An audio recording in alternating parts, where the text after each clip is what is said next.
Hey everybody, welcome to the Get the Bag podcast. I'm your host, Gladia Castro. Got my co-host, Tim Park. What's going on, Hey, everybody? what's up, fam? We're at episode 16. Have a really exciting topic, discussion, guest that we'll be chatting with today. But before we go all into that, don't forget to like, subscribe to our YouTube. We're on here every week, every Wednesdays at 8 a.m. Pacific, 11 a.m. Eastern. We'll either have a guest or have some sort of trending topic that we'll talk about.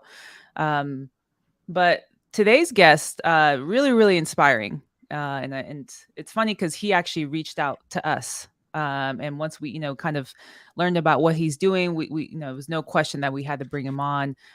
So this person got into real estate in 2020. At 26, he's left his W-2. 2 years later, has really scaled his real estate business and coaching others to do the same with little money into it, which is awesome, right? Sounds too good I to be love true. it. So I'll definitely be we'll be asking him that. But his goal is really to help others understand their full potential. And because for him it was real estate investing, and we're going to talk about how he was able to go from 0 to 70 units in 2 years without using any syndication, which we'll also talk about, or joint ventures. Let's welcome Kyle Root to the Get the Bag podcast. What's going on, Kyle? Hey guys, thanks so much for having me. Yeah, Hey, no Kyle. problem. Yeah, I had the little catchy headline 0 to 70. I was like, all right, I let's love it. do it. Uh, but welcome.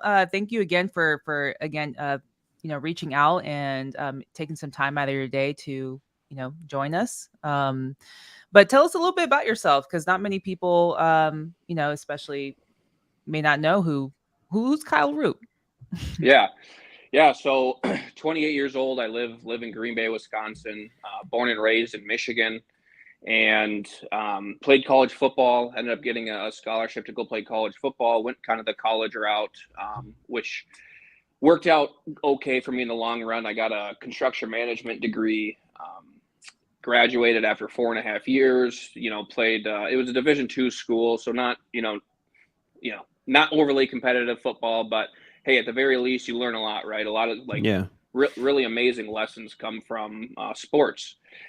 And graduated from college. I was 24 years old, and probably similar to you guys and a lot of other real estate investors, and what people get started in real estate is you go work for someone, right? And you see some of the top people, you see your CEOs, your presidents, your head of operations, and you're like, these guys are making way more money. They're 50, 60 years old. And I mean, for me, I look at them like, okay, well, let's do some math here. I gotta do basically another 20, 25 years to be even getting close to where I wanted to be, which is like 200, 300,000. And I did a lot of reading of books, and I read every single time I was reading, I always kept coming back to real estate or even business owners. It was them owning real estate. And we'll kind of get into some more of the details as we get going here. But yeah, 26 years old, I started buying real estate, and just was able to scale it pretty quickly. And now just, living in Green Bay, Wisconsin, sitting around 70 units. And that's kind of just an overview on me. I love it. Are you a Detroit Lions fan or Green I Bay? am. Yeah. Okay. Yeah. Finally coming around though. So go Yeah. Lions. Yeah, they are. I love it. So tell us about like what that transition was like at 26. Like what kind of, you've been reading the books and you sort of that kind of got you interested in real estate. Like tell us about that transition to like from the time you started to like to when you quit. Like Yeah. what was that process like? Yeah. So it was honestly pretty crazy. And I think that I talked to a lot of my coaching clients and just people through conversation of you can talk yourself in and out of a deal. And that's what a really well said term is, obviously analysis paralysis. Like you can Hmm. run your numbers 100 different ways, right? And you can talk yourself in a deal, out of a deal easily. And just to get started, it was really hard. So I was looking at real estate 24, 25, but 26 is actually when I pulled the trigger. So for 2 years, I was reading books, doing a bunch of research, and I got to the point where I felt kind of stuck, to be honest. Mm. I was like, Kyle, there's only so much information you can keep pulling here, man. Like we've got to get into the game. And I house hacked my first duplex, kind of got things rolling. I actually bought my first duplex. It was right at the end of 2019, and then 2020 is when I really started to be able to scale. And that came from, I learned about this private money, hard money route. And Mm-hmm. in the Midwest, you can buy properties for extremely cheap. Your rent to purchase ratio is extremely, it's great. I mean, probably some of the better places to invest within the United States. You don't get the appreciation like you guys would, out in Los Angeles. But yeah, I was able to just use private equity, private funds to be able to purchase it. It was other people, started off as friends and family, to be able to purchase the property and renovate it. And then I just went to commercial lenders, said, hey, I need to refinance my property. I was able to refinance it, rent it out, see the cash flow. And I'm like, why could I not double this, triple it, quadruple it? Mm-hmm. And then we just started implementing systems and then scaling from there. That's awesome. Yeah, I love how you just kind of, analysis paralysis is a real thing. And you made the decision to actually, dive in. And you took a route that some people don't take. You kind of, you went and house hacked and obviously you did your research and whatnot. Can you dive a little bit deeper on the actual making that decision to, like, from analysis paralysis to actually pulling the trigger to house hack? So I think it just became kind of an overwhelming feeling that if I don't pull the trigger, I'm going to be working this W-2 job forever. It was Right. almost like, make it happen or we're going to be here longer. And that's what a lot of things that, real estate investing is like 10% information, 90% like emotions and Mm-hmm. and having the ability to like overcome obstacles. Right. Like all the information is already out there, right? Like people that are watching, us talk about real estate, it's all out there, but a lot of people don't talk about that emotional overcoming obstacle part of real estate investing. For me, in short, I guess it was just that I need to execute or I'm going to be here forever. Right. It's Yeah. like that, the emotional aspect. Like they don't really talk about that on Instagram. It's like, oh Mm-mm. wait, Yeah. I thought you just flaunt your Benzes or whatever, like, and just collect cash flow. Like that's what real estate investing is. And it's like we don't talk about the ugly aspect of it either. I'm really actually interested in like you talk about systems. So sounds like as soon as you bought that duplex, you kind of saw the vision, right? Of like, oh, this could, I kind of figured something out here. Like talk to us about like as you got to those 70 units, like what sort of systems and processes did you put in place to get to where you're at now, and like how, like in making those tweaks along the way? When I got to about 20, between unit 20 and 30 is when and it took me probably a year and 3 months to get to 25 units. And when I was right around there, somewhere between 20 and 30 units, I realized that I was working way longer than I am today. And I'm like, I can't do this forever.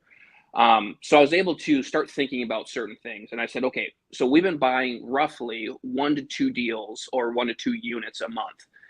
How do I implement people and systems to be able to expedite the process for me to scale this business? And one of the things we did is we brought on an acquisition specialist.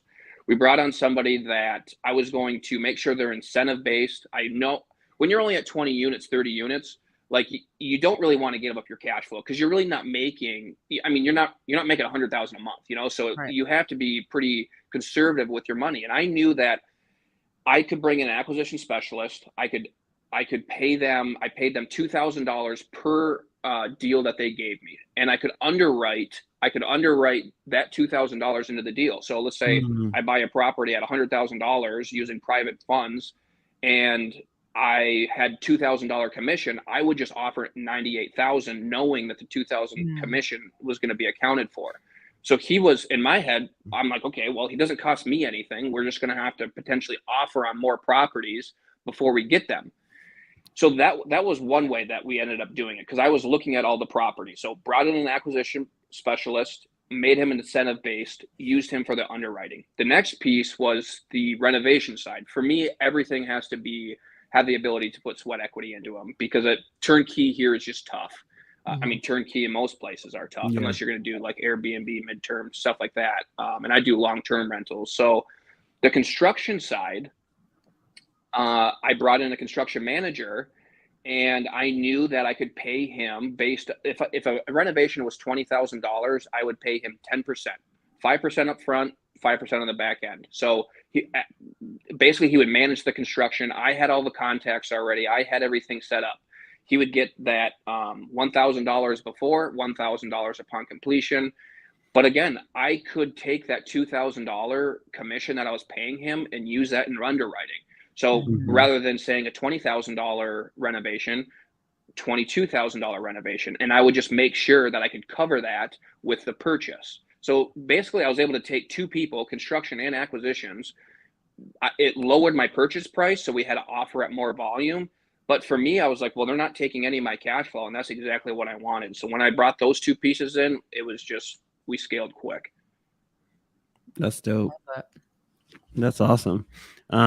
I know that we kind of talked about like house hacking and stuff like that. For people that don't know about house hacking, it's where you purchase a 2 to 4 unit property, right? And then you live in one unit and then you rent out the other units on that. So that's initially how you got started. And then you kind of grew from there using hard money. Is that correct? That's correct. Yep. Yeah. So, and then you kind of grew your portfolio to like the example you just gave is like 25 units and up to 25 units or doors or so. And it's just interesting that you can, bake in some of the costs that are, you're getting from let's say the hard money lenders or financing, not out of your own pocket. And I think a lot of people don't realize that, you can add these expenses onto basically the cost of the purchase of the property and construction of the property for renovations, right? So on these properties that you have and you're renovating and start renting out, tell us more about like the management process. Did you hire a management company? Did you do it yourself, or how did that come about? That is one thing we did not keep in-house. And I think especially when you first get started, and this is just me, there's so many different ways to look at it. But for me, I knew that I couldn't do everything, and nor did I want to take everything in-house, because like we talked about before, implementing systems and methods, you can only implement what like Right. if you don't, I don't know how to run a management company, but now that I've managed managers, I can look at them and be like, wow, I know the accounting software they use. I know how they take a work order and transfer it to, me. How does it get back to me? I know the minimum work orders, things like that. For me, I was like, I don't know how to run this. I have a construction background, so I knew how to renovate, budgets, contracts. I knew how to do all that. But for me, I was like, and this is such a great point. I'm so glad that you asked that question, is because people need to understand that everyone has a strong suit, and whatever isn't your strong suit, in my opinion, I think you should hire out at least initially until you can kind of piggyback off someone else's strong suit. So we hired out all of our management. That's great. That's great because, and I'm glad you also pointed that out, because a lot of times people mention like you should do it first to like get a feel for it. I mean, it's one thing if you're house hacking or have just a couple doors, maybe a little bit easier, but that's what I feel like where people get stuck, right? Where they don't have that entrepreneurial kind of mindset where they're like, oh, I can really turn this into a business. People like see owning properties maybe more of like something on the side, but you took it to the next level, and many people do, but there's many people who just stop at a couple doors and then they manage it themselves. And that's where they eventually turn into tired landlords, who we call, and they want to sell their house because they're burnt out and they're done with it. One of the questions I had too is, we have a wholesaling background. Like, have you worked with wholesalers as well? Have you purchased properties from wholesalers? Like, talk to us about that too. Yeah, I have. I've purchased, say, out of the 70, maybe 5 to 7 of the units I've purchased from wholesalers. And yeah, there's great deals, right? Like if you don't have the ability to go direct to seller, then I think a lot of people need to understand that if everybody can win, if the property manager, if the wholesaler, if the title company, if everybody can win, you can keep doing deals. It's when people start getting selfish, like when people start start not leaving enough on the table, or when people try like lowballing too much, or try like contractors hate working with investors because we're always trying to low, and like not, it's, I think for me, it's just like, let everybody win. So when I purchased a property from a wholesaler and I saw he made 30 grand on me, and most people, they'd be like, geez, I can't believe he did this. But for me, it was still a good deal. I made 15,000. It was a quick flip. I went in there, cleaned it up, sold it, made 15,000, took that 15,000 and put it into a different property. And for me, it's like, let's not, just because I couldn't go get the deal, I'm not going to get mad at somebody else. So I actually love wholesalers. I really do. I think that having the ability to check their numbers is very, and but yeah, I've purchased from wholesalers. I love it. I mean, if they can find a good deal, I don't care where it comes from. If it's a good deal, it's a good deal. Yeah, that's true, because one of the things too, sorry, Tim, that I wanted to add is like, that with wholesalers, sometimes they don't know. I'm sure that many have brought you deals and you're like, yo, like, what were you thinking? So one thing you did point out was like, if they can kind of have their numbers right and be considerate of the deal they're showing the investor. I think that's really important, especially starting out. So many, like, we don't know what a deal is. We just know, hey, it's a lead. Oh, we got it under contract. I don't know if it's the numbers make sense. And they shoot you all these deals. And a lot of times, that takes a lot of time out of your hands to be like, yo, why did they even like waste my time sending me this deal? This isn't even it. But, and I think the other point you brought up too is the greediness. I've talked to other investors or other buyers where they're like, this person made $50,000 on me. I'm not going to buy this property, or I'm not going to do this. And it's just like, it's real estate. And I'm sure, Kyle, is the long game. Like, it's all built on relationships. So it's like, and for us as wholesalers, if you're going to make a big deal about our fee, which we worked really hard for, like just getting the deal itself, it costs resources, costs time. We worked our ass too to get this deal. And so for people to turn around and be like, no, can we lower the price or whatever? We're not going to want to work with you again. So I think that's also a big thing that you learn once you get into real estate, is like establishing these relationships, open communication. But we run across those investors and buyers too, who are just like, okay, we got to double close it then, because they're gonna make a big deal out of it. Yeah, I think that I tell people that I talk to and my clients, this is when you can understand someone else's business, it makes you extremely, extremely valuable.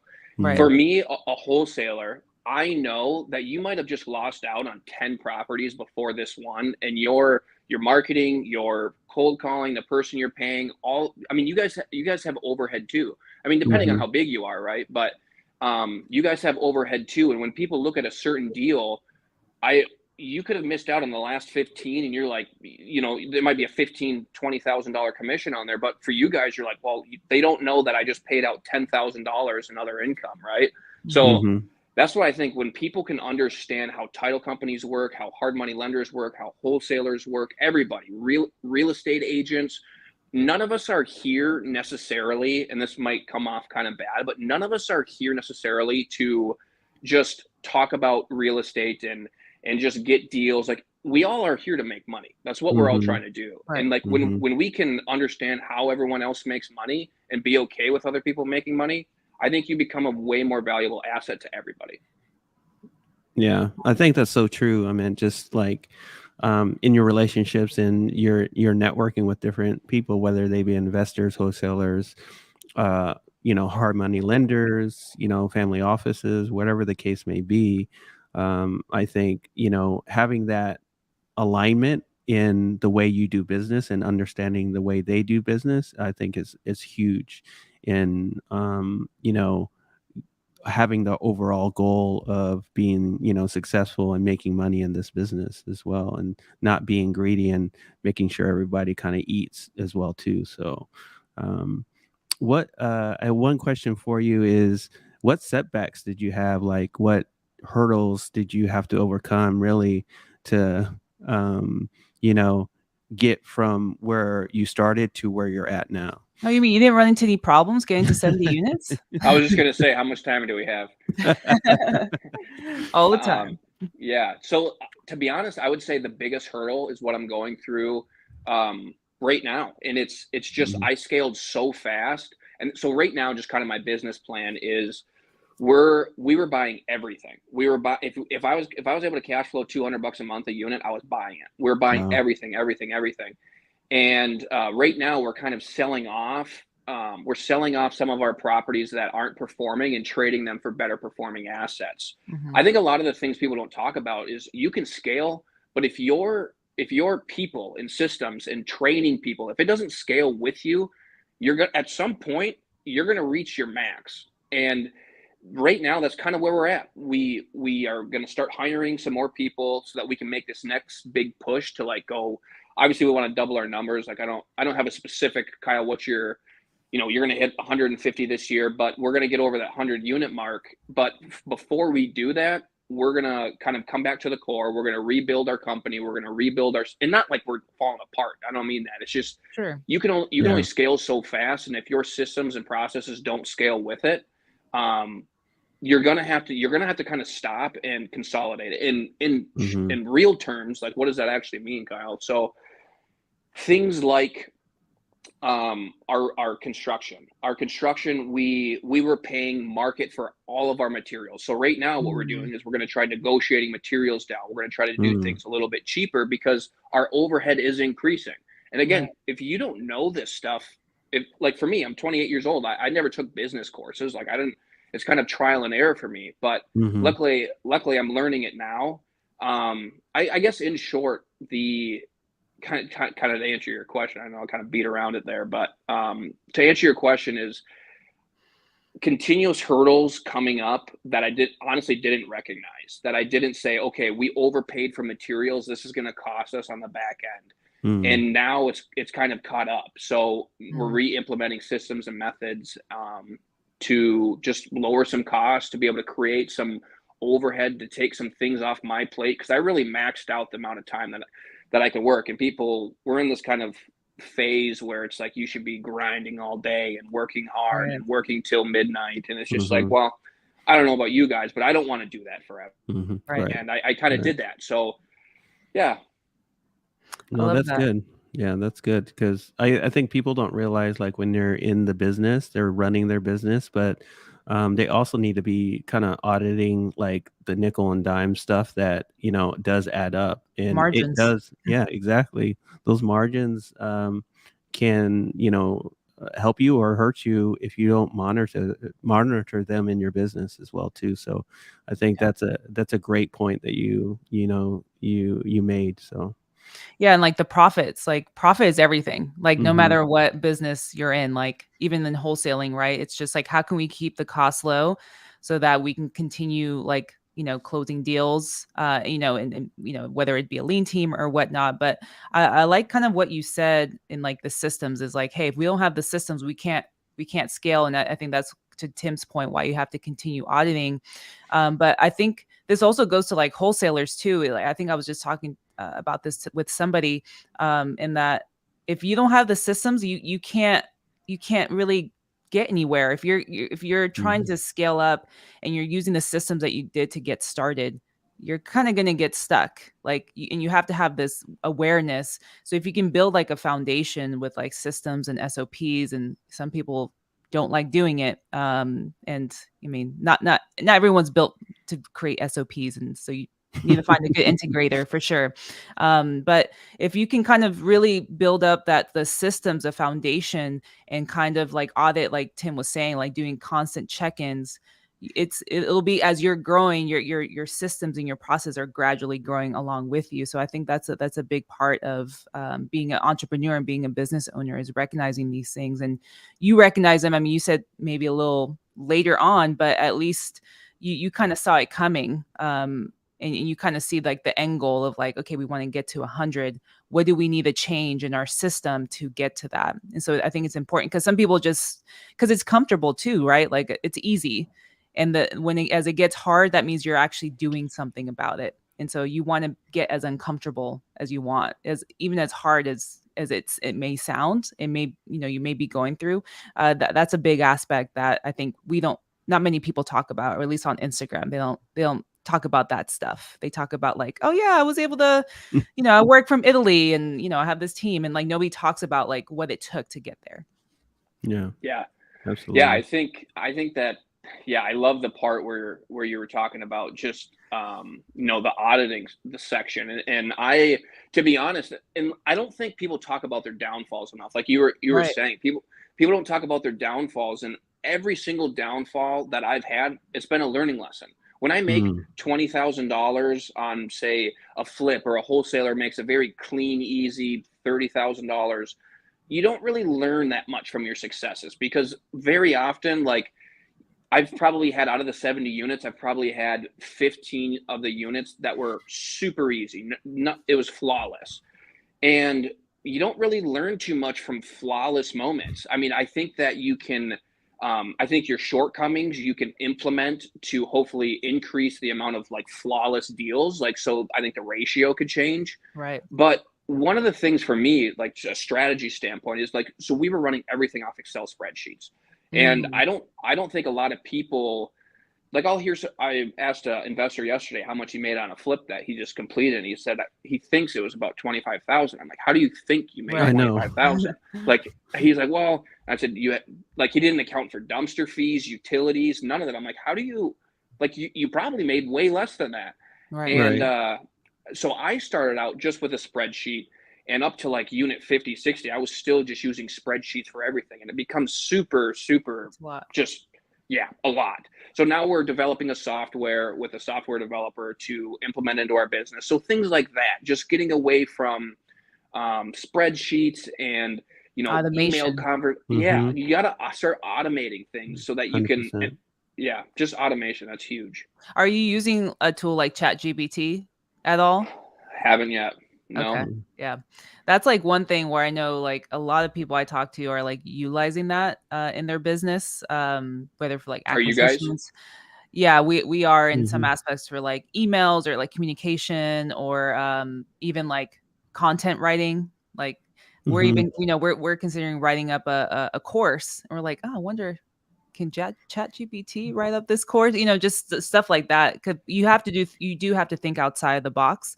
And like what we've learned too is like after every deal that we close, it should be a way to like, okay, what's something that I'm doing in my business that I can take away from like myself and like pass it on? Like, is it automation? Is it hiring?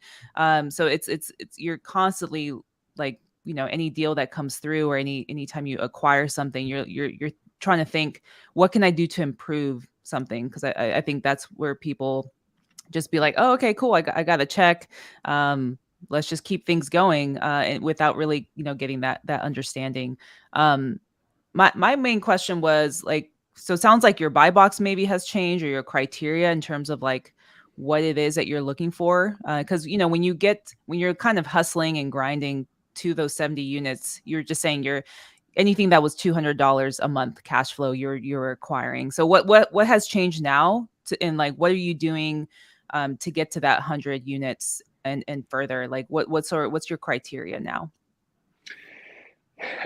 So we want to be able to get in and out quicker. We want to be able to close quicker and get in and out quicker. So we're looking at properties that are definitely under $30,000 from a renovation standpoint.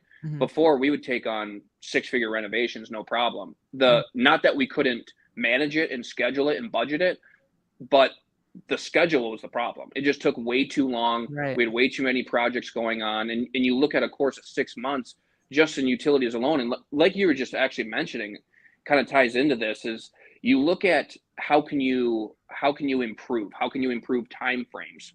How can you improve your budget? How can you improve your processes?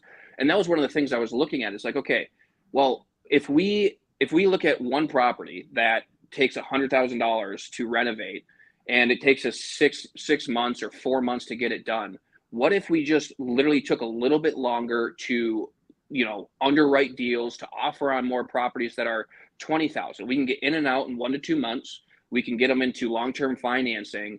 And just based on that math, we, 2 months rather than 4 to 6 months, we Right. can scale quicker. So we're looking closer to cleanup properties, not so much large renovations.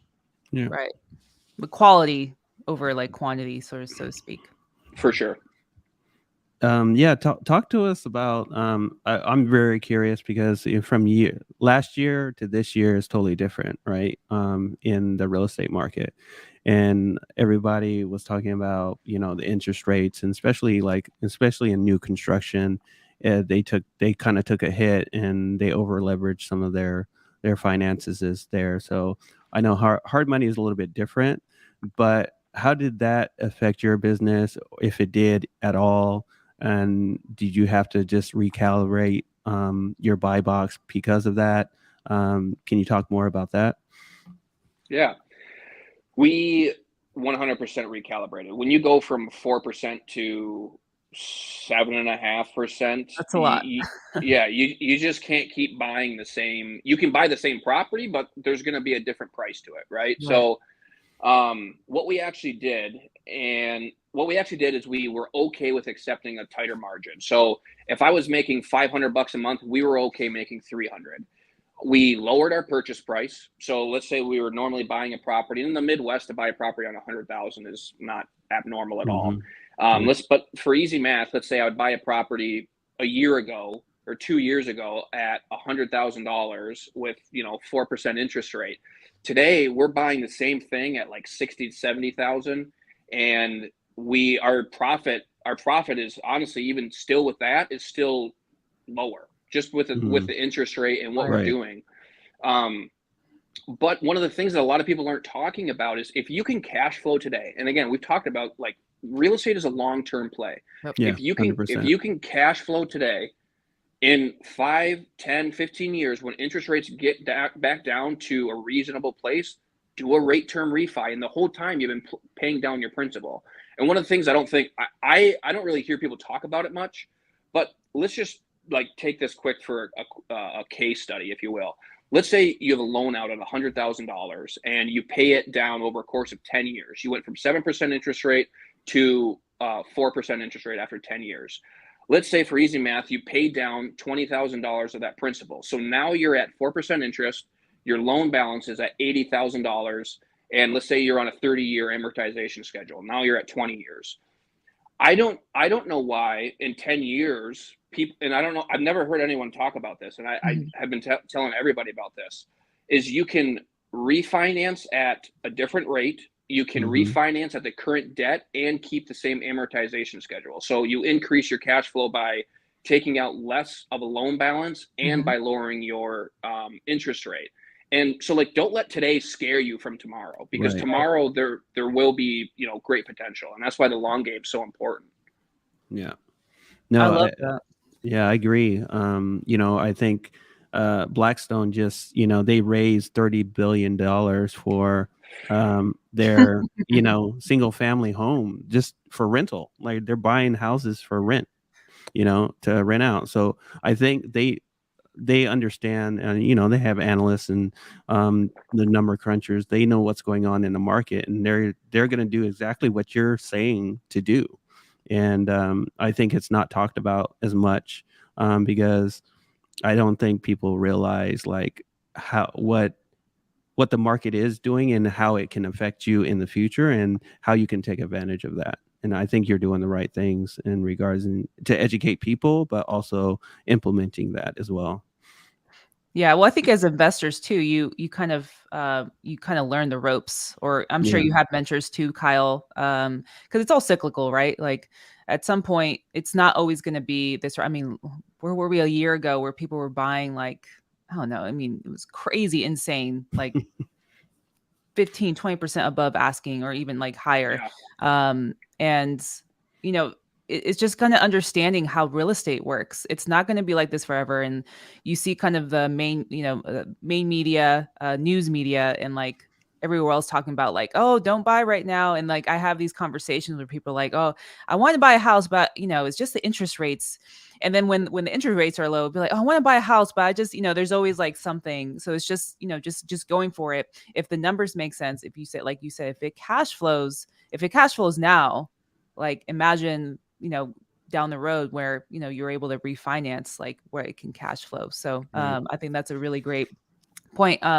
I'm curious, like, cause it sounds like, you've banked on, no pun intended, on, your private money, hard money lenders. Like, talk to us about how you established those relationships when you did get started. Like, did you meet them at meetups, or like, talk to us about how you established those relationships. So I actually didn't have, when I first started, so I house hacked my first one and then did like 20% down in the next like 2 or 3. So I didn't actually start approaching them till after I had maybe 7 units, 7, 8 units.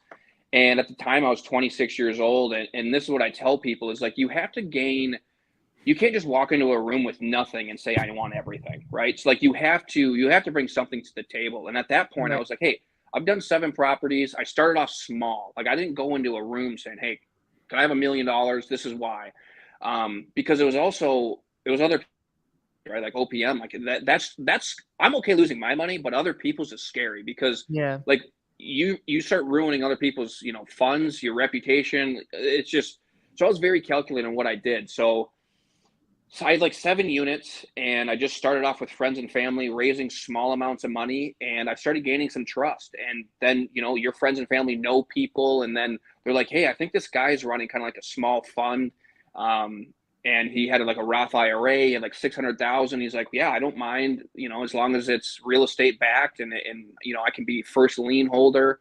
I don't mind at all. And you just kind of start going, and then I don't know, you just keep meeting people. But I think having a little bit of experience before you start asking for stuff at that kind of level, especially money, like advice is a different thing. Like you can probably take someone out to coffee, and if you have good, mutual exchanges, I think that's one thing. But start asking for money, I think bringing a little bit of experience behind it helped me a lot. Yeah. And I think something we've talked about too, and I know that's something that this route you didn't really take, which was joint venture, partnering up with somebody. We've also talked about, if you really want to like accelerate, you can partner up with, and like, so for us, if like I've never purchased anything in the Midwest and I want to, I can go to you and be like, hey, I have this capital, and you have the experience. Like, I mean, maybe you'd say no. I don't know. Maybe you wouldn't. Maybe you wouldn't. That's one way where you can like really be like, hey, I have somebody experienced, and like you're like, hey, I need capital because I don't use my own money. That's always a great opportunity to partner up with somebody. But I love what you said, because you're right. You can't just walk into somebody with money and be like, hey, I've never done a deal before, but, can you give me some money? Like, I really want to get into this real estate thing. Like, there has to be some credibility too, at the end. And you had the backing of like 7 units. So that's obviously really helpful. People are, going to be more willing to, give their money. Yeah. Yeah. And I don't think joint ventures is a bad thing at all. And that's what I tell people is like, if someone were to come to me and say, Kyle, I want to get a deal in the next year, and I would tell them, regardless of your situation, if you can pursue it relentlessly, I guarantee you can get a deal. If you have bad credit, if you have no capital, if you have nothing, go door knock every Saturday and Sunday and try to find, and I know that's an extreme, right? But if you can I know hundreds of investors, or maybe not hundreds, but I know 100 investors that if you bring them a deal and say, hey, I just want 10% of everything. I just want to learn the game. I want 10%. If I bring you a deal in your buy box, would you, give me 10%? Who wouldn't do that? I mean, some people probably wouldn't, just because it's like they have so much deal flow. Right. But there's people out there working, a 9-to-5 job that just likes to do real estate on the side.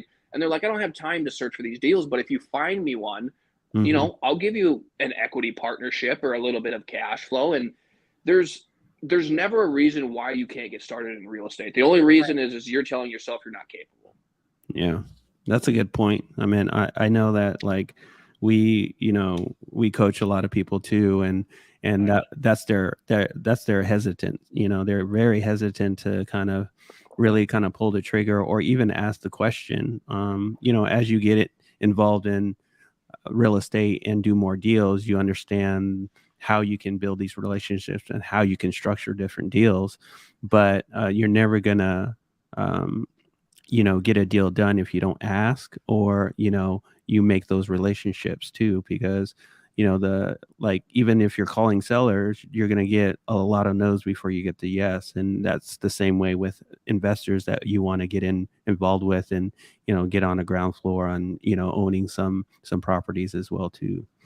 Yeah. And there's nothing wrong with like just having conversations, and like them kind of, even though they may be like kind and be like, thanks, but no thanks. Like, come to me after you've done some deals. Like, maybe that's where you can ask some questions like, oh, well, what's your criteria? Like, what would I need to do? Like, there's nothing wrong with that. Like, don't just kind of, again, you come in with a attitude of like, I want to take, try to just gain as much information, gain as much knowledge from the people that you're networking with. Cause yeah, I know Tim's like a huge into like networking and like meeting people. Because you just never know when like the relationship when you'll kind of need this person. So, just because they're saying no to you now doesn't mean like it's going to be no forever.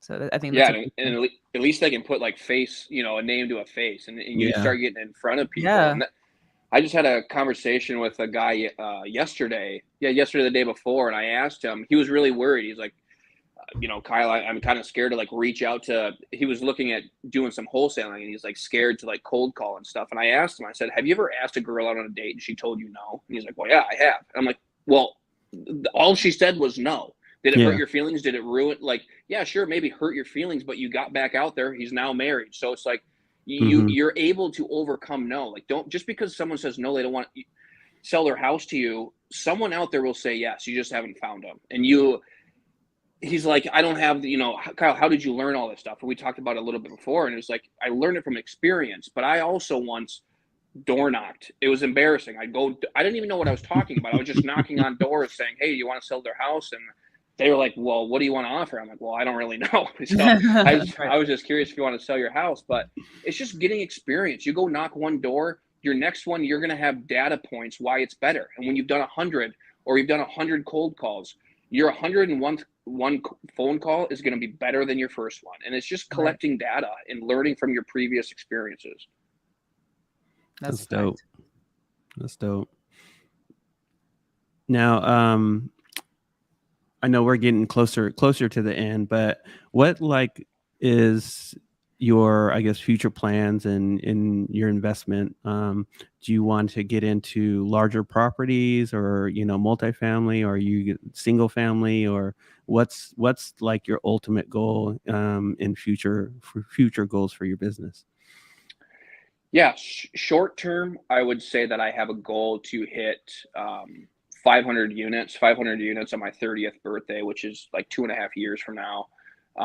And I plan on accomplishing that of like single family, duplexes, triplexes, fourplexes, just by implementing more systems. And I'm really glad you asked that question, and because I think a lot of people start to get, especially people that have done something like 10, 20, 30 units, they start getting kind of bored of the process. They start looking outside what made them great. It's like Kobe Bryant didn't stop shooting free throws when he made 10 in a row. He kept doing them. Like, just because I've figured out my path, and like single family homes for me are very, very easy. I know how to run the numbers. I know how to construct them. I know the materials. It's quick.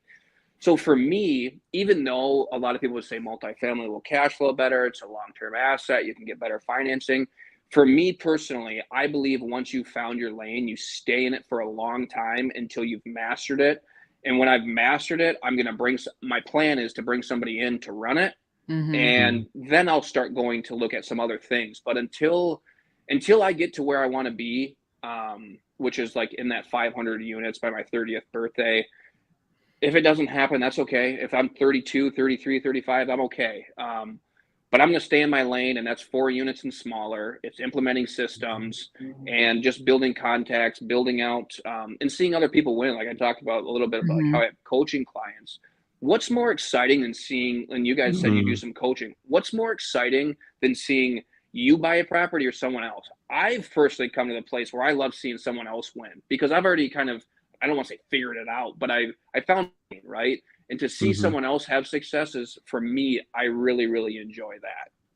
Right, because you've been there, you've seen the struggle, and to see somebody overcome that, That's is amazing. like, it's so gratifying. And I think that's the whole gift of like giving back too. For sure. And I really like what you said too, in that staying with your lane. Cause I believe, and this is something I've mentors and coaches have told me, is like, you go deep, you don't go wide. Like, Mm, because when you go wide, Mm, like that's where it's like you get distracted and like you, love you that. don't kind of live your purpose. that's And a it's all bar. about the verticals that you build, right? Like you're building verticals. And I was at a real estate event this past weekend, and a lot of the people there do multifamily, like huge complex or development. And I was talking to this one guy who's from Baltimore, and he was like, nah, I know what works for me. He's like, single family homes. He's like, you can't do multifamily out here, at least not yet. But he's like, I know the systems, I know everything. I have a whole process down and it works for me, and I'm cash flowing. Like, why would I change that? And I think that's the problem that people have, is like they either get too antsy and they're like, Mhm. okay, I'm going to pivot really hard and go this way, and then they end up kind of losing the vision, or whatever their ultimate goal was, because they got distracted. I think that's the biggest problem we have in this era, is like we literally live in a world of like instant gratification. Mhm. Like somebody's talking about crypto, all right, let me do this, or someone's talking about this, all right, let me run to this. Like NFTs. people, yeah, people don't stick to what they're doing long enough. And I mean, I've been guilty of that too. Starting out So is like starting wholesaling, and then we're talking about commercial, and it's like, oh, but I haven't really like understood this fully yet. And it Mhm. took me to really like ground myself and like understand, okay, let me really become an expert specialist, and then maybe I can apply this. So I think I really love that you brought up that point. yeah, yeah. I think I apologize if there's a little bit of a background noise, but You're good. yeah, I think that there's such an amazing piece when it comes to you know just talking about real estate kind of as a whole. And I think there's great opportunity for everybody once you find your niche. When you find that piece that makes you go, like you said, stay in there long enough to master it. And once it's mastered, then maybe you can take some blinders off if you want. For me, I'm just going to keep blinders on and keep going. I love that. You know what you Yeah, want, and like, exactly. Exactly. yeah, And it works. right, Yep. exactly. If it works, like why fix it? I mean, you'll fix things, but it's still within that process. Mhm. I know we're kind of approaching the end, but I wanted to sort of see, because it sounds like you have a coaching pro. Talk to us about like the stuff outside of your acquisition. Like, talk to us about like your coaching program. Like, if anybody is interested, like sort of what like how does somebody sign up if somebody wants to join? Yeah, so we'll just it's one-on-one coaching. I know a lot of people. I've actually hired some coaches myself, and they just kind of talking about their coaching and stuff. And they say you should be selling a course, you can sell more. For me, it's not about selling. For me, it's about Mhm. one-on-one connections where I can help someone from the very start to the end. And I know like everyone's kind of a coach now, and I think there's a lot of courses out there, which in my opinion a lot of people are kind of against it. In my opinion, I think it's amazing. I think the more Mhm. information, the more structure that is out there, the better opportunity people have to be successful. So Right. yeah, it's one-on-one coaching. It's a 12-week program. I show everybody exactly how I started, and in that 12 weeks it's basically a formula on how I've set up my business and how they can buy their own first property. And just reaching out on Instagram is probably the easiest way. And if it's not me, like I said, I'm a 1 to 4 unit person. If you Right. come to me and say, Kyle, help me wholesale, I'm not your guy. You guys are Mhm. probably it, right? Right. Mhm. So, or if Kyle, I want to buy a 10 units, like, brother, I haven't even bought a 10 unit. Like, I'm not your Mhm. guy. Right. Right. So, Yeah, I love that.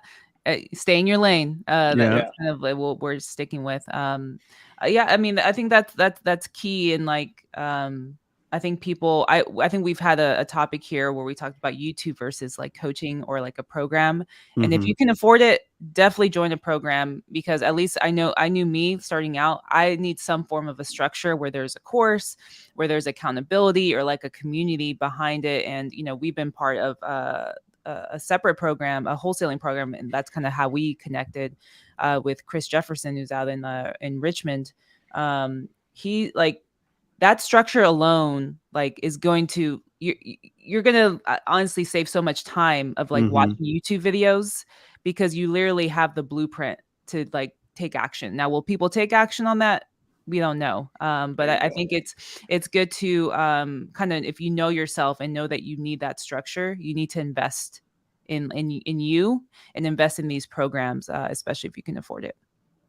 Yeah, for sure. I think too, if you're a very a person that takes action quickly, like I don't think it's all the information's out there for free, Right. but like it's having the ability to structure something if you have no experience, like going to someone that can put the structure together. Like Mm-hmm. you said, you can expedite the process. But like if you're a person that's just like, I don't have the money, just for the listeners, all the information's already out there. But if you're looking Right. to expedite the process, that's where in my opinion, like coaching or mentorship, Right. things like that would be great. No, yeah. I mean, you can definitely get it. It's just like, if you have a How question, good long? luck. Yeah, Right. Right. It yeah, may take you a little yeah. bit longer. Um, but what, as we're kind of closing out, what sort of advice do you want to Mm-hmm.